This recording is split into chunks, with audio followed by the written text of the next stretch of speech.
जय गजानन मंडळी, आज मी तुम्हाला दाखवत आहे तिळगुळाच्या पोळ्या। एका कढईमध्ये वाटीभर तीळ घ्यायचे आणि ते छान तडतड वाजेपर्यंत खमंग भाजून घ्यायचे।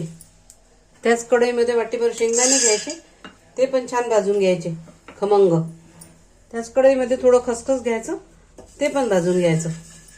त्याच कढईत एक वाटी खोबरा किस घ्यायचा आणि तो पण भाजून घ्यायचा रंग बदलेपर्यंत। या प्रकारे त्याचं सारण तयार करून घ्यायचं मिक्सर मधून फिरून। एका बाउल मध्ये कणिक, थोडं तेल, थोडा रवा घेऊन त्याचा घट्ट गोळा थोडं थोडं पाणी टाकून भिजवून घ्यायचा। थोडं तेल लावून त्याला अशी ते घट्ट कणिक मळून घ्यायची आणि 10-15 मिनिट रेस्ट करायला ठेवायची। आणि त्याची अशी कचोरी सारखी पारी करून त्यात असं थोडं थोडं सारण भरून घ्यायचं आणि ते बंद करून घ्यायची।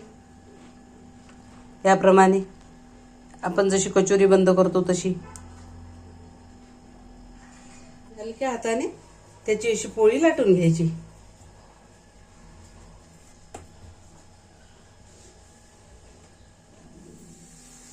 आणि या पद्धतीने आपली खमंग खुसखुशीत तिळाची पोळी तयार होते।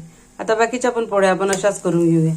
बघू शकता तुम्ही सारण सगळं असं टोका काठापर्यंत पसरलेलं आहे। अशा प्रकारे आपली आता खमंग खुसखुशीत तिळाची पोळी तयार झाली। बघू शकता तुम्ही काय सुंदर कलर आला तो।